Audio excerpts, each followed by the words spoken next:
Mame Mao Akwaba and Faumbra Ghana and Sem TVGH so or friend me Adwa searching. Ebusuan for Mr. I won't subscribe ya Mr. No subscribe me a notification bell also for more news. Abusia, Chama Wontumi nsensem no. Magada some intel. Na intelligence a menya kyerɛ sɛ two Supreme Court justices. No mo shechiri. Mahama and this useless NDC government they used to two justices of the Supreme Court and they are daily Chama Wontumi 20 years. In fact, a judgment a trial judge a friend Judge Audrey read the year no anu gyina so di daily Chama Wontumi no. One particular justice of the Supreme Court and a trust our judgment no. A trial judge and more kind. Yes, maybe all the gist need revelation. Na mami issue this caveat say. And someone maybe come with video ni nyina at this point it's alleged. At this point it's alleged, but mimi wo gidie wo mu fi se bia me intel ni free ban e solid. Na Ghana fo nche video ni nso.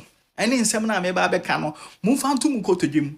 Fi se enton kopem January next year 2027. Mu be hu se every single thing that me ba beka wo video yi mu e no kore. Event a e ba be onfodi till next year January will prove me right and me wo more dem bu obebrem. Inti mu de video yi mu saving to baby. Fi se duru ho no ma me se ba be remind them. Now, young consem ni mu. You see, before somebody Chairman Wontumi ba ko gina court last year October no. There was a crucial meeting here. A course one crime. Now, that meeting it was between President Mahama, Ibrahim Mahama, and the two justices of the Supreme Court. No, the kind current Chief Justice Bafu Boni, no Tosumi, Justice Gabriel Puaman, or no Mahama Yi, no, and then of course Supreme Court war in 2015 to onu yenim baby and a loyalty war. Yenim baby and allegiance, edda yenim hawa or yenejuma. Into no two ways about that. Now, that meeting no. Na agenda na ye ba kope ni omo koka ho asem tax omo dem two justices of the Supreme Court and say they should do everything possible to jail Chairman Wontumi because President Mahama and Ibrahim Mahama they have deep-seated hatred for Chairman Wontumi omo personal scores omo person omo ne settle they have personal vendetta against him nti omo catch omo so omo weaponize a justice delivery system no against Chairman Wontumi. Now, you see, yes, I'm meeting Ibrahim Mahama na no kekasem. He's been telling people, say, at all cost, be jeli Chairman Wontumi. In fact, there is this popular female celebrity, Ibrahim Mahama, a catcher in a point blank saying, Chairman Wontumi chinemu kind setting, be jeli no. And some of these people, I don't have their permission, I can't mention their name. But that is basically what Mahama. Enemy near Ibrahim Mahama, any two justices of the Supreme Court, omukoye meeting. And yeah, into omuye meeting na quickly. Omukoche Chairman Wontumi in a Rambo style. And omu fizi ni assets in a bank account in a GIG in Tadi. Now omu sa there were other meetings a course. And in one of these meetings, and omu decided trial judge ko omu beji no amana transem no so. Say me obetimi implement it. Sajin boni omo against Chairman Wontumi. Na judge no mani ekoto no so omo yi no ana ye cha Judge Audrey and me jirize mo hu social media. I said that judge no ni in-law any kenashigbe nso you obi or time Chairman Wontumi. And over the years wa attack Chairman Wontumi assassinating a character. Over the years, in fact, a jailer Chairman Wontumi kra no aba be 20 years now. 20 years now, ni in-law ne de ma Chairman Wontumi no isu ka say o man bi ka ho. So ono anomu yi ni so on tra Chairman Wontumi e case ni so no jeli Chairman Wontumi. No o jeli Chairman Wontumi wi a omo be promoting from high court onom akọ court of appeal. Enti mo nhwe enton kopem next year January mo be won say that woman no oma promote no for a job well done.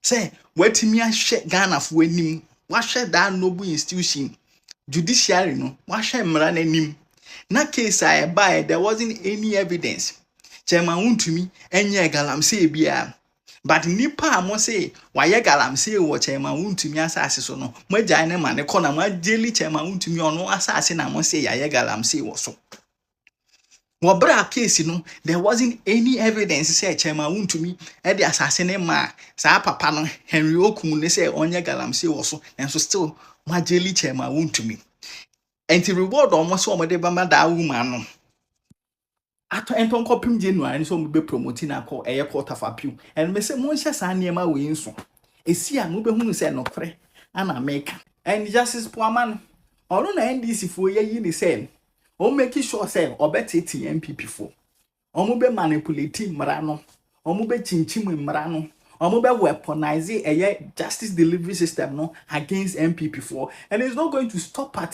chairman Wontumi no ma promising say Chief Justice, current Chief Justice, in December, or no mube yino as Chief Justice. And to the first saying baby and soon can.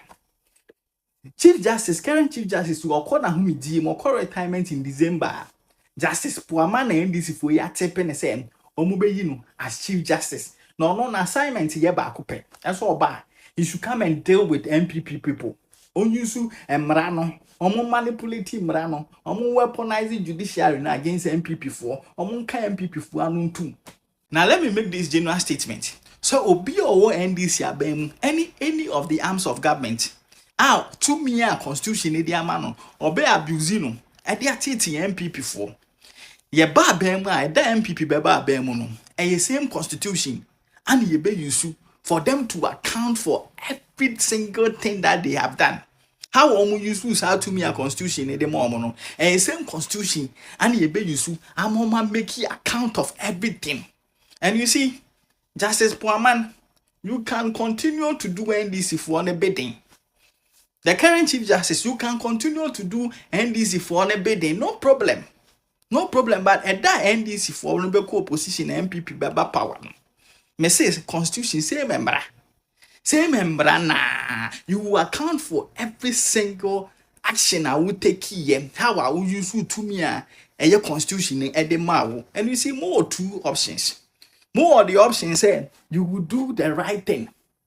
You will do what the constitution says. What Ghana a demanding of you as Justice of the Supreme Court. Now more retirement and when you must be musika benefits are air crew to win na ye dear mamma. More that option no. Most science who option say mobile NDC for a bidding, mobile President Mahama bidding, na matiti MPP for. Now more retirement na MPP ba power in 2029. Mobile di court akweniaba. Mobile di police station akweniaba. Mobile di Europe akweniaba. Mobile di CID akweniaba. And you same member, same constitution. Same constitution. Same constitution ye be mo accounted for. How am we use power constitution in the mamo? So where what the any didn't near Bama or Bermunti? No Yankupon Becassa or Bonnier Fonte.